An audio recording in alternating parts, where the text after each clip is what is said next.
as I understand, and let me put it this way, as far as I understand, black excellence, it's a term.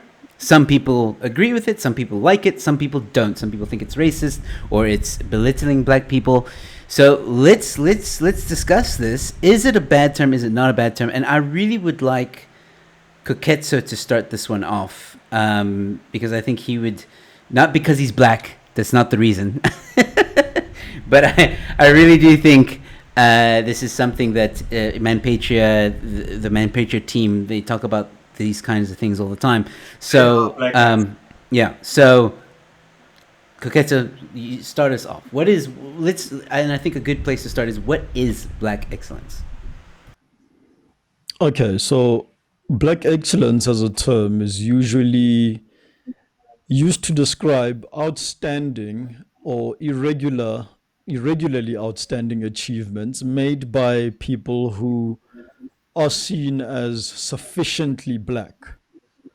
I say sufficiently black because remember, colored people they're given their own class, which is separate from black, at least in this country. That is people of mixed race origin. That's the one line definition. I don't like it, and here's why. So the bigotry of low expectations, right? Which is a fascinating concept that everyone can look into in their own time. But essentially, what that means is the low expectations set for black people, not just here but throughout the world, is that black people are only capable of so much. And so, whenever a black person goes beyond that expectation, it is an excellent achievement. It is an example of black excellence. Some examples. In this bigotry of low expectations is a default rule that is applied that says that if you are black, you are automatically unwealthy. I don't want to say poor. You are automatically unwealthy. The default setting for black people is that you speak non-African languages with a very distinct accent, with very specific enunciation, and that you cannot excel in a language that is of European origin. That's part of the bigotry of expectations. So the reason I don't agree with it is for the same reason I'm sure you can imagine, that why would you place such a limit on a person based on the color of their skin? It stems from deep roots of racism, whereas you have people who have traditionally maybe looked at black people and said that they are good for only the following. And therefore, an education system must be designed specifically for them to help them succeed at tasks that are very limited. AKA, a black person at best can be a police officer, teacher, nurse, otherwise gardener, cleaner, cook, and perhaps maybe a security officer of some sort. Failing that, then they will be very proficient in sports and arts. They must dance, they must kick a ball, or they must be security guards, teachers, or at the very worst, go be a pastor. So that's part of the bigotry. And when you perpetuate the idea of black excellence, what you're actually saying is, I adopt the idea that black people are only good at so much, can only achieve so much, the vast majority of them. And therefore, we should celebrate whenever a black person goes over and beyond that, which at the same time is arguably the same kind of achievements that are then attributed to non-black people. So if there is a company CEO, the expectation, if you are bigoted, is that the CEO is always a white male. Therefore, should there be the event where the CEO is a black male, then that's black excellence. Why? Because black males, or black females even, are uniquely unable to, of their own accord, become a chief executive officer of a successful company, etc. It's very bigoted, and it ascribes to people a ceiling that they don't probably have even for themselves. And the people who go around pandering things like black excellence, they carry with them an inferiority complex. That is, black people that subscribe to this. They carry with them an inferiority complex that a lot of them don't realize they have. An example of where this is exercised: when a black person typically then talks to another black person from, let's say, another sub-Saharan African country, where you even change your accent, you speak to people a certain way, you start speaking slower so that they can understand you, because you've actually set a bias that they don't speak English very well, not at least compared to you. That's bigotry. Right. This inferiority complex also goes into something as simple as school. You don't expect the black child to do well academically. And so when they do, it's black excellence. But when they don't do academically well, it's the expectation. There's nothing to see here. This is the standard. This is regular. Black people do not excel academically, and by extension, they then don't excel in career paths that typically require a high level of academic achievement. Some of your professions, doctors, engineers, etc. That's where this whole thing comes from, and that's exactly why I don't agree with it, because I wouldn't dare meet someone right now and automatically think that, right, they are only capable of so much, of doing so much, or achieving so much, of only speaking a certain way, of affording a certain kind of clothes, of carrying a certain kind of phone, of driving a certain kind of car. I don't do that to people. I actively don't do that to people. But there are people who do that. And the people mostly who do this are black people in and amongst themselves, not just within the South African context, but even black people outside of South Africa, from other parts of Africa. Heck, black people in South Africa that carry this bigotry will even place on a pedestal black Americans. That's why you see that when hip-hop artists start getting a little bit popular, they then change their style to whatever the trend is in the US. It's not because it's better music, it's because they assume that it is superior. Why? Because it comes from superior black people. But I could go on and on about this, but that's effect what it means. And now you know why I don't agree with it, and probably never will. Well, not probably. I never will. Yeah. Okay. So before I get to Sunflower, would this be black excellence? Would this be an example of the bigotry of black excellence when someone says, "Oh, this black man speaks English so well"? Is that an example, or is that different?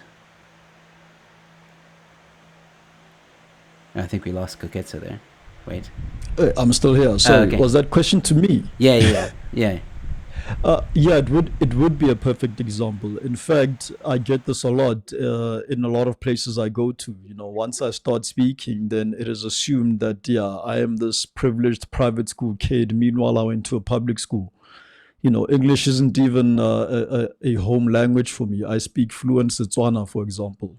People automatically don't believe that I can speak another language besides English, because in their bigotry, if you speak English at the very least as well as I do, then clearly it's the only language you know, and that isn't the case.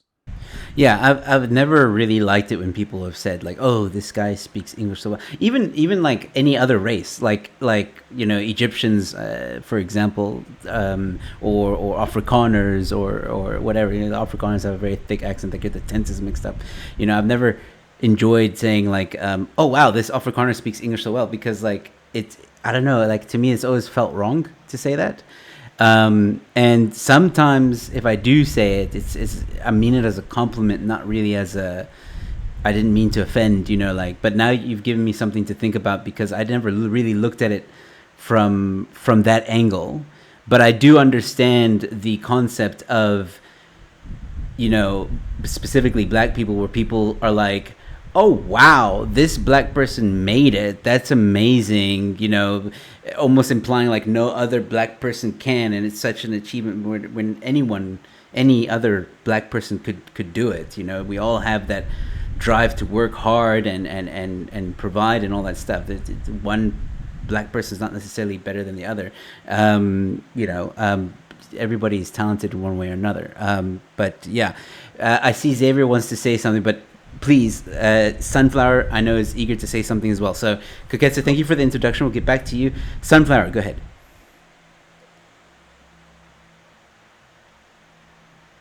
Okay, so I was thinking about this whole black excellence thing ever since Pearl, some celebrity, went on a date with some Mr. Smig influencer, and apparently all of the stuff, the clothing, the gifts, the restaurants, the car was all black excellence. And I was like, how is this black excellence? So I wrote a little something, and I just want to say, let me just, I can't remember all of it. I'm just going to read it out. But I actually think, like, is this black excellence? It's something so insatiable. It's almost like you have to climb a mountain each time. But honestly, climbing this mountain is you can't keep you can't keep climbing mountains. You're never going to get there all the time. You're going to get exhausted at some point. But like Koketsu said, black excellence, people deem this black excellence like this whole Pearl and Mr. Smith thing, black excellence. But what about the people like, your working class, your single working class moms? I'm talking specifically the black community, obviously, because we're talking black excellence here. Are they not excellent enough?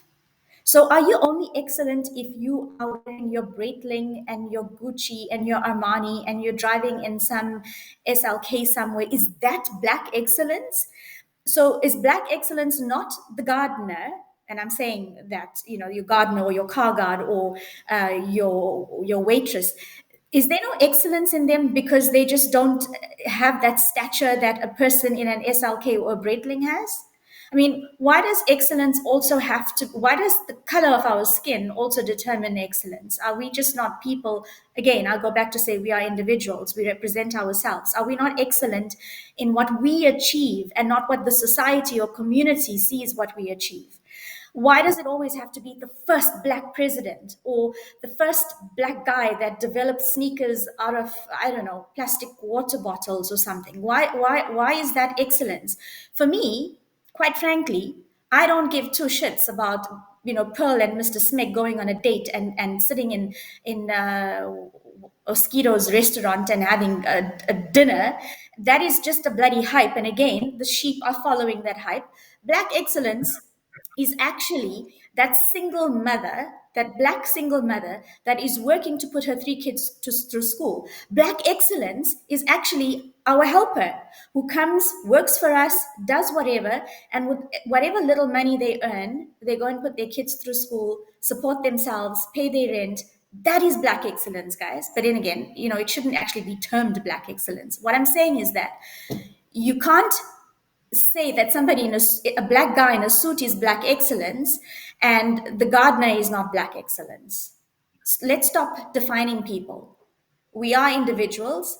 Let's respect each other, whether you're the CEO, driving your SLK, or whether you're the guy cutting my grass. There shouldn't be a term called black excellence. Black excellence is actually a term derived from the Americans. And it's so funny that we as South Africans tend to adopt what we actually don't like.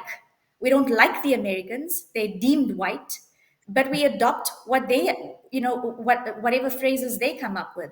And I actually wanted to say, if we talk about black excellence, if it has to be there, the EFF is not an epitome of black excellence at all. Well said. Well said. I mean, again, Sunflower. I agree with every word. I think again, well put. Xavier, go ahead, and then we'll go to Dodgy. Let's go to Dodgy first. I've got a lot to say on this, and I'm arguing for.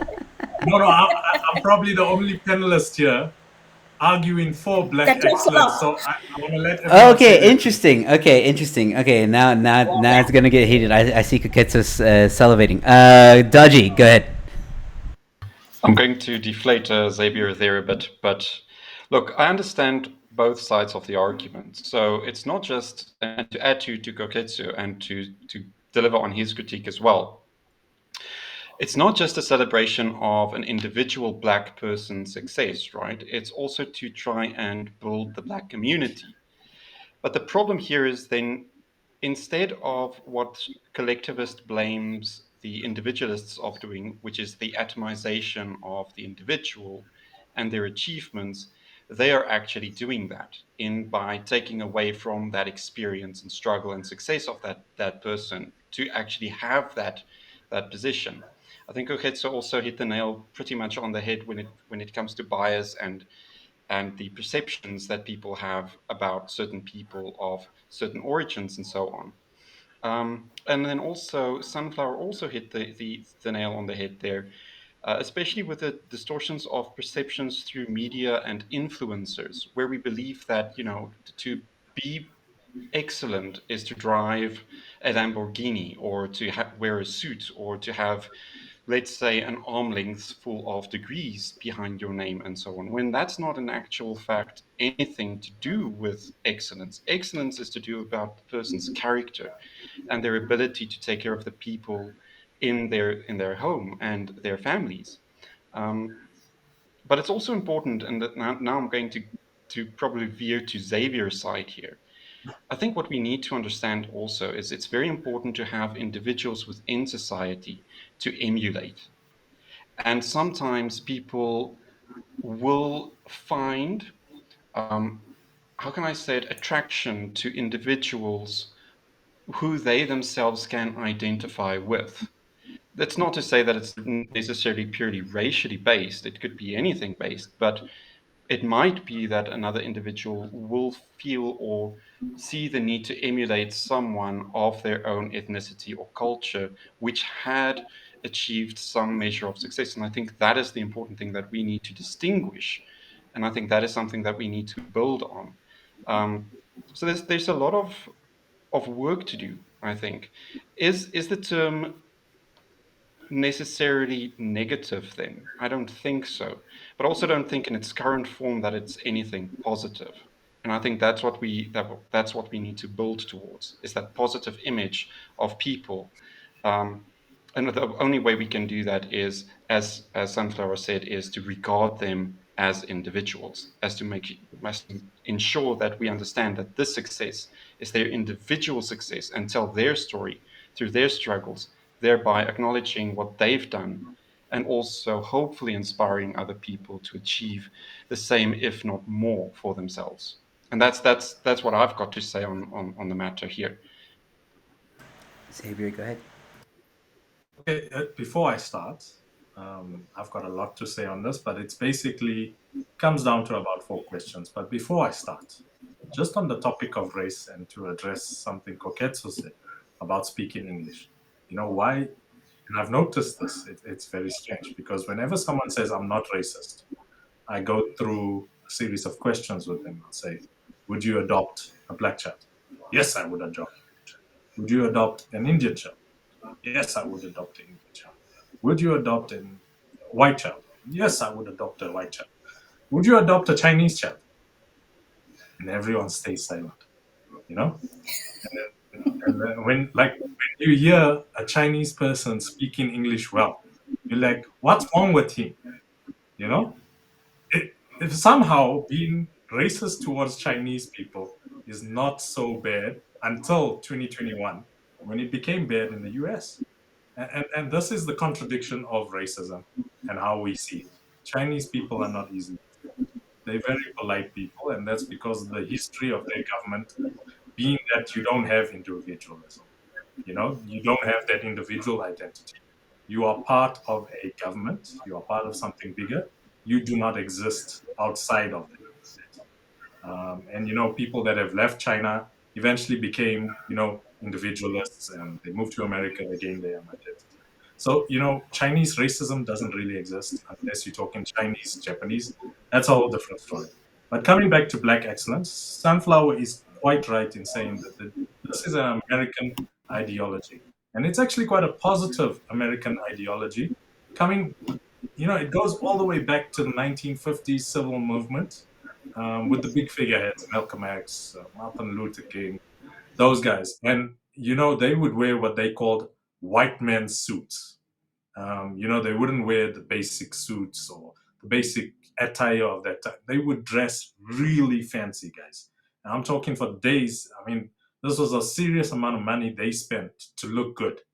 not because they had a lot of money, but they understood the value of a black person looking good in America meant that I am on equal footing as a white man. I shop at the same shops as a white man. I own the same attire as a white man.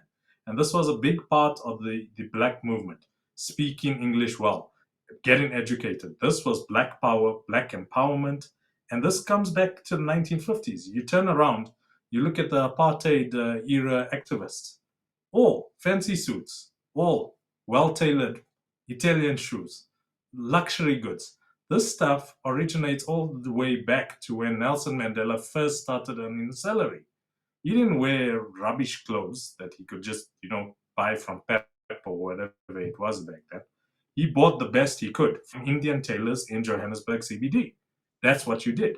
As a black activist, you did not dress badly, unlike the EFF, which does dress badly. But, well, yeah, anyway, long story. So, I would like, every black person to embrace, black excellence, because it's a sign of pride. It's not a sign of racism. But then there are three important questions. When do we as a society, as Sunflower had said, and as Dodgy had said, and as Koketso had said, when do we as a society stop recognizing a person as excelled based on their color? When do we say, you know what, this person has actually excelled? Well done. Not well done, you're the best black person ever to do Formula One racing. Or you're the first black person to be in the constitutional court, whatever the case is.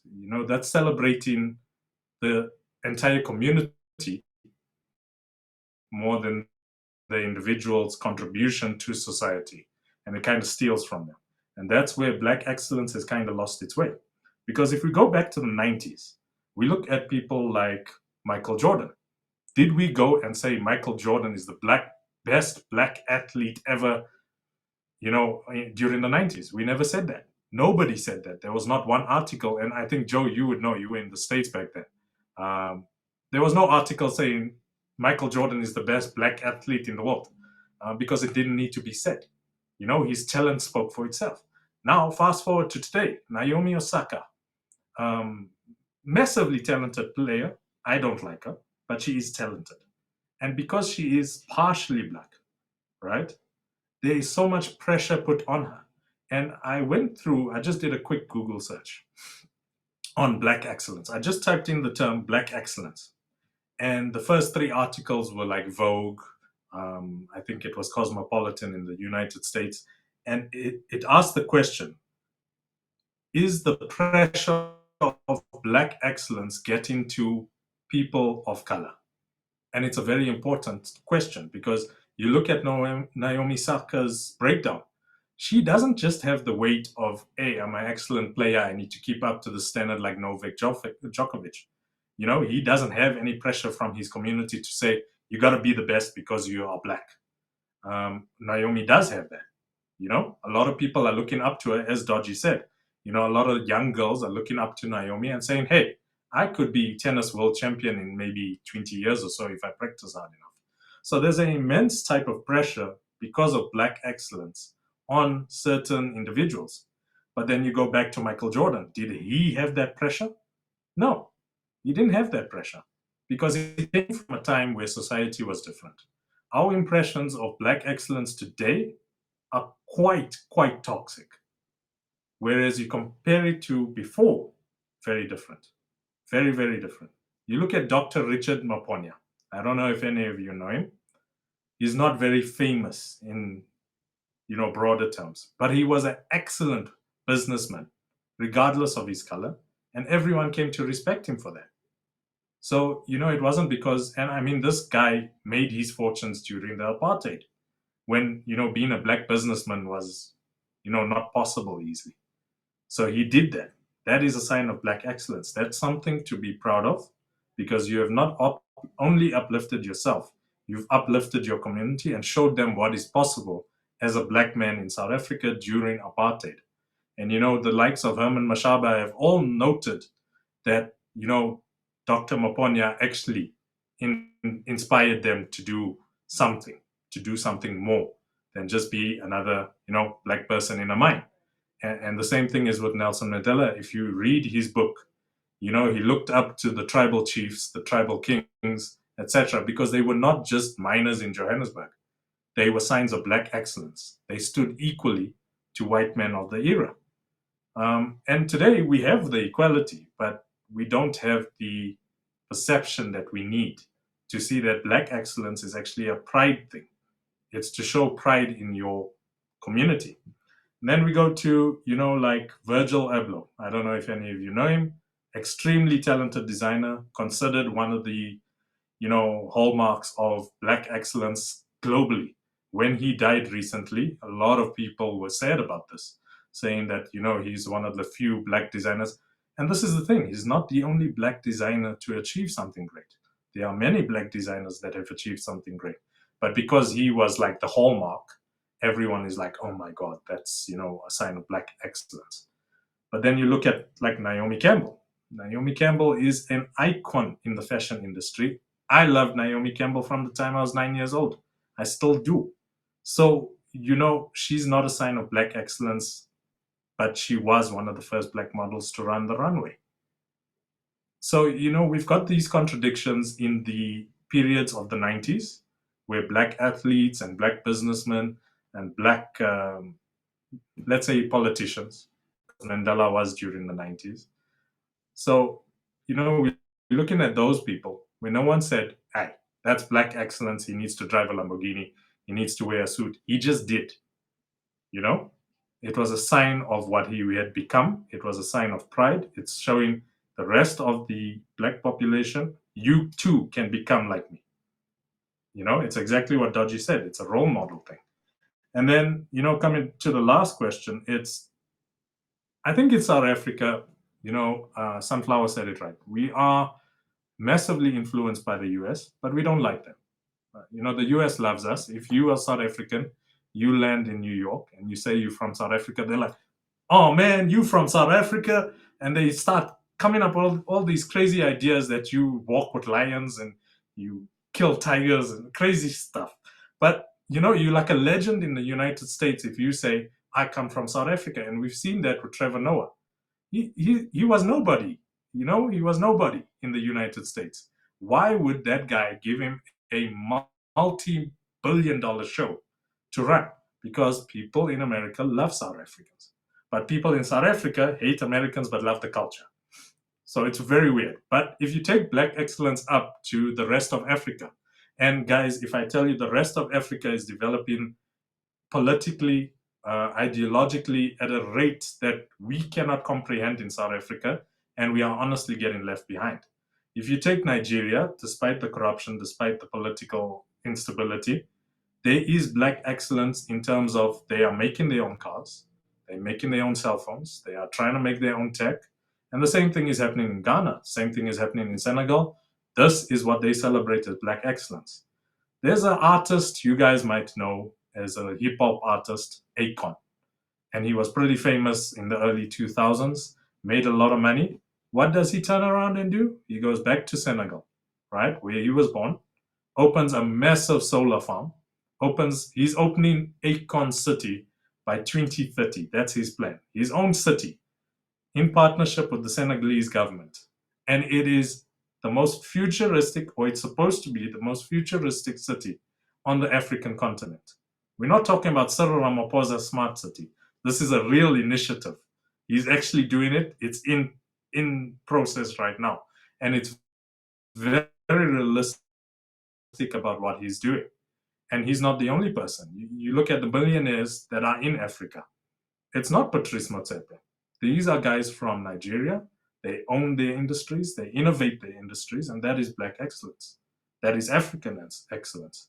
And then I look at it. You'll see me retweet a lot of black businesses in South Africa. And for the record, according to the government, I'm a black person or a previously disadvantaged person, let me say. So, I look at a lot of black businesses in South Africa, and I will retweet businesses that have shown excellence on a global standard, not on a South African standard, but on a global standard. And you look at Batu. It's a South African manufactured shoe. He's a South African businessman. The man has made a very successful business based on a brand that shouldn't exist. South Africans love Nike, they love Adidas, they love Puma. Why would they buy something called Batu? Because of black excellence. And that's what it is. So you look at another guy, Tsepo Tsala, who's very talented in tailoring shoes to the standards, if not surpassing the standards of European shoemakers. And I know I sold luxury shoes and I've seen his product. And I love his product more than I love the Italian shoes that are made in Italy. That is black excellence for me. And he's proud of that.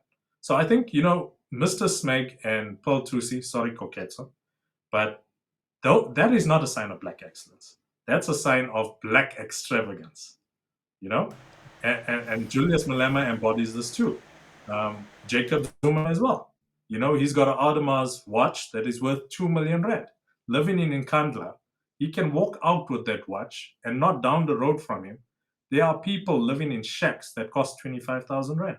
How many shacks can you produce with 2 million rand? And it's sitting on your wrist. That is not black excellence. That is black extravagance. And that has nothing to do with you being an excellent person, like Sunflower said. There is no substance in what you are doing. But if you are like the car maker Mureza, which is a South African, well, not a South African, an African car. Now, will that car do well in South Africa? No, because black excellence means owning a BMW. It doesn't mean owning a Mureza, which is made in Nigeria. But that is black excellence. I mean, we have manufactured a car on the continent, not using anything else. And it's purely African. That is black excellence. What else can it be? But in South Africa, black excellence means a 5 Series BMW or or Mercedes S-Class. This cannot be. So, I'd love people to actually enjoy and try to emulate black excellence, but the right black excellence. The black excellence that Nelson Mandela, that the classics, Martin Luther King, all of them understood the importance of dressing well, being educated, and doing something for your community that uplifts your community. That is black excellence. So that is why I'm for black excellence. I'm not for black extravagance. In fact, I'm not for extravagance of any kind, even though I love luxury. Whether it's an Indian man owning a Ferrari 488 stuff for 14 million rand, or a white man owning a $60 million Pagani, which is sitting at Rosal. But yes, that's my 2 cents on it. Oh man, I mean, okay, just before I get back to Koketsa, and then I'm gonna have to let Koketsa be the final commentary on this. I do have to get going. I'm like, when Koketsa first said his opening remarks, and then Sunflower, I was like, okay, I see the problem with black excellence, like the term. But then Dodgy and Xavier, like, I'm gonna be honest with you guys, and I've said this on the show earlier. Before you guys brought it up, I'd never heard of the term. Really, I'd never heard of the term. I didn't even know that this existed. I mean, when Xavier spoke about the American side of it, it kind of rung a few bells. Like, okay, I remember people making big hoo-ha about this and that. But I didn't know that it was such a touchy thing. And now, which is why I enjoy this conversation, I'm in the middle, I think. Like, I think Xavier put it quite nicely. There's black extravagance, and then there's black excellence. And black excellence in some cases could be a good thing, because if it uplifts the community, if it inspires others.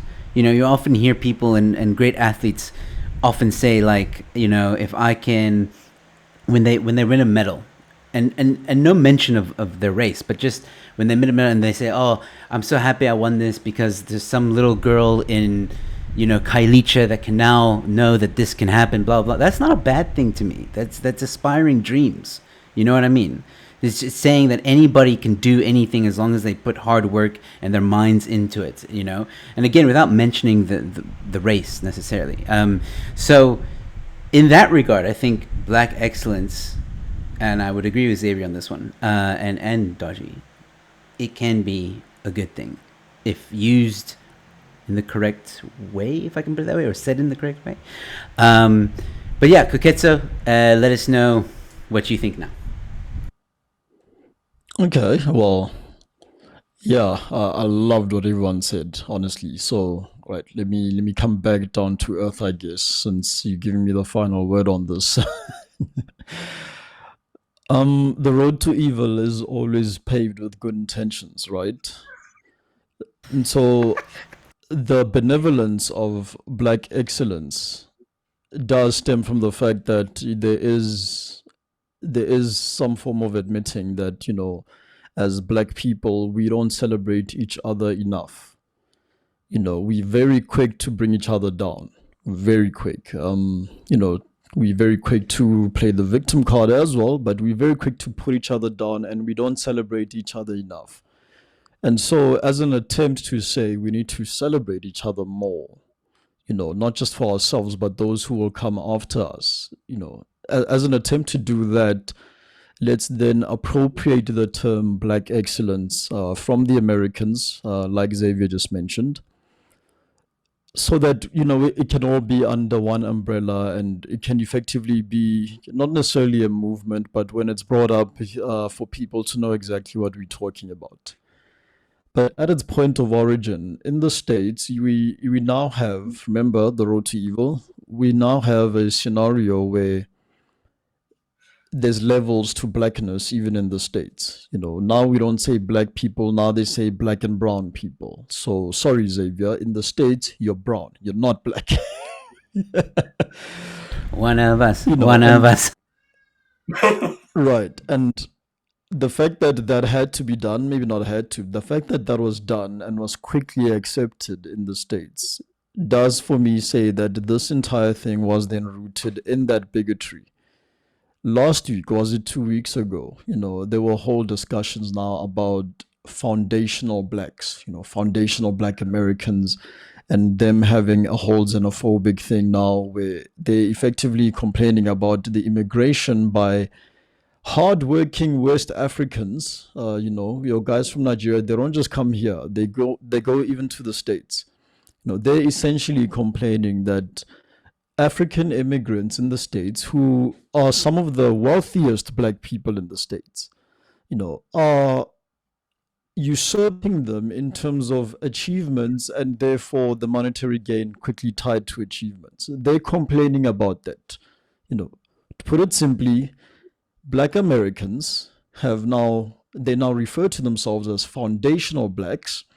Foundational because their ancestry were the slaves who, quote unquote, built the country, right? They're now complaining about the influx of African immigrants who then are very hardworking. It takes a lot for you to leave your country. And, these immigrants then outperform them academically, get better jobs, walk away with the highest paychecks. And the same is true of Asian immigrants as well. And even, immigrants from Latin America who come into the country legally. So the fact that that's happening for me is a clear reminder that this thing is stemmed in bigotry. But I will agree that black people do need to celebrate each other more. But I don't think it should be done under the banner of black excellence. Why? Because excellence is not a defining feature of non-black people, and poverty or struggle is not a defining feature of black people, to the effect that in its absence, it needs to be noted with a term like black excellence to show that it is against the norm. What we should be doing is A, celebrating people for who they are, regardless of their skin color. And I'll die on that hill.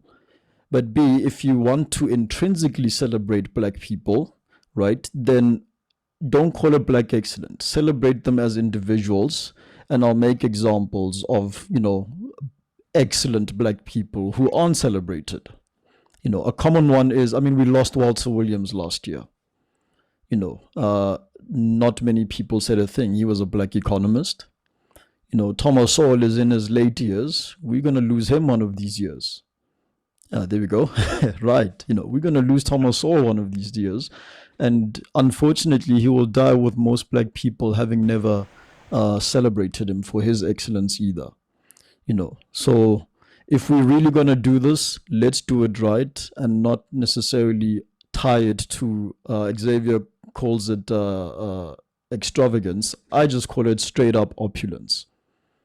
Let's not let's not tie achievement or excellent achievements to opulence, because that's not what excellence is. There are dictionary words for that, and I've just mentioned one and Xavier's mentioned the other.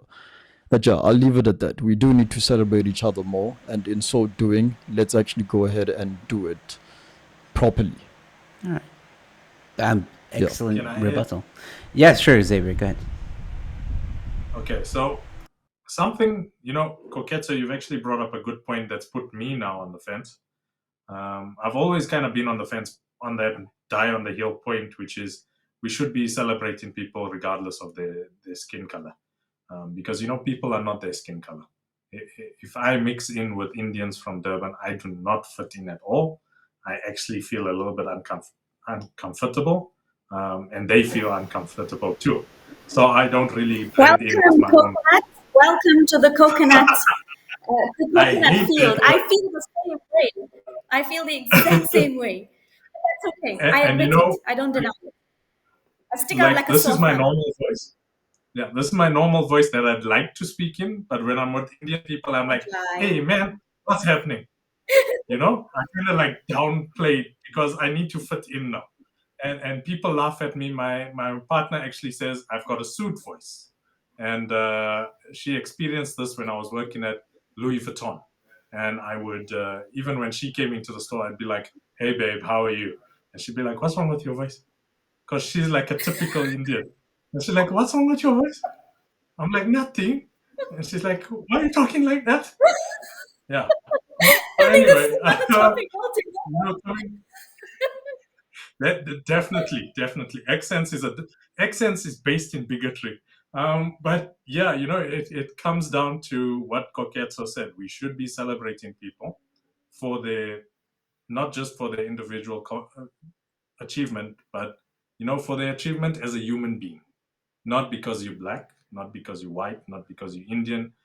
You won the Nobel Peace Prize because you are a gifted scientist and you've uplifted humanity. I doubt we can ever get there. I hope I will die on the hill with Koketso right next to me, saying that. But I do celebrate Black excellence because I believe it is a step there. And I don't think I'll convince Koketso because he is on that hill with me. So yeah, I think what we also need to be cognizant of is our heroes. And I think, being a kid from the 90s, growing up in the transformative years, which were quite happy years up until about 2003 in South Africa, we all wrote speeches about our role models, and about half the class, if not the entire class, always picked Nelson Mandela. And when I look at, unfortunately, we lost Nelson Mandela at a point where, he was not as good as he would have been 30 or 40 years younger. I think if he was alive today, he would not be a supporter of Black excellence. He would, much like Koketso, say that equality is not possible if such a concept exists as Black excellence. I think Martin Luther King would also, kind of be very angry with the so-called foundational Black Americans. That's not a term that will bring equality. And I think that's what most of our heroes of that era spoke about, was equality, and not equality. Oh, I'm a Black person. We're still going to have our own group. We're still going to be equal with you, but we're going to celebrate our achievements separately. That's not equality. So I'm on the fence, almost falling off towards Koketso's side. But I still believe Black excellence is a step there, maybe for the next generation or the next generation after it. And maybe some great calamity will bring us all back together as humanity and celebrate equality properly, not the way we're doing it now. But yeah, that's my close. was an argument. Okay, so you've kind of ruined me. Thank you. All right, so look, we gotta end off. I have to go, unfortunately. But what I will do, ladies and gentlemen, for those of you that are still watching, thank you so much. Don't forget to like the video, share, subscribe, all that stuff. Before I let these lovely people go, I want to say from the bottom of my heart, thank you so much to all four of you for coming onto the show, being part of my first panel discussion for 2022, and being brave to just speak your mind and show people that even though some people on Twitter would regard us as all the same, they all think that we're far right crazy people. We actually don't agree with everything, and that's fine. We can still be friends and have a laugh and have a discussion and learn from one another, which is what I love about this show and this Tuesday evening. And I hope that this will be an example of many more panel shows to come to show people that there's nothing wrong with talking and having a discussion. So in closing, we'll start with Xavier.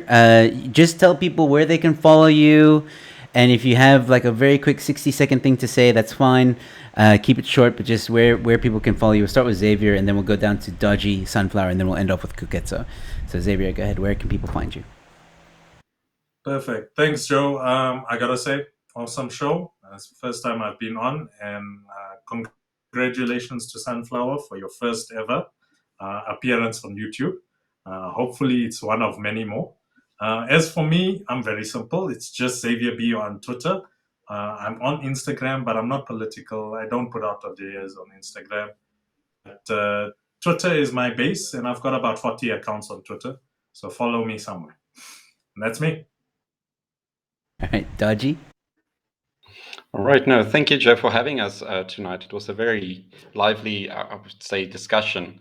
Certainly convinced me on a few things that I would have thought myself to be hardened in on a foundational level.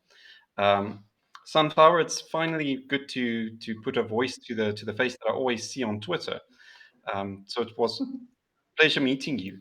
I'm also with Xavier. I'm on Twitter as well, at the Dodgy ID list. I'm not really active on other social media platforms, so you can follow me there. That's about it. Cool. Sunflower. Xavier, this is not the first time I'm on YouTube. I have been on YouTube before, but not on a political discussion or platform such as this. But don't Google me. So, Is it the Broken Promises there's a lot movie? you'll find out about. Hey? Broken Promises. Oh, yes. I love that movie. Broken Promises, The House Knows, Zara. But yeah, I mean, this is not the first time I'm on YouTube, but be that as it may, you can follow me on, I had to actually Google see what my handle is because I forgot what it is. It's at Sunflower Srina. So it's Sunflower, Srina. And for the guys out there that actually thought that I was some white Afrikaner, now you know I'm Indian and I'm a female. I'm not an Afrikaner male. I'm female. I'm Indian. So I hope we can put that to bed and put it to rest. And I just want to say that, whatever excellence there is out there, at the end of the day, black, white, Indian, colored, Chinese, green, blue, pink, alien, we are South African. Can we just unite? And if we unite, we can actually take this country forward. I've said it in the beginning, we want everybody to succeed. We want everybody to excel, because if you do, it lessens the burden on the taxpayer. And I hate seeing people stand in line trying to collect their 350 Rand grant or whatever. We can do so much more than just that. Let's just unite. That's my parting shot. Cool. Amen. Kuketso.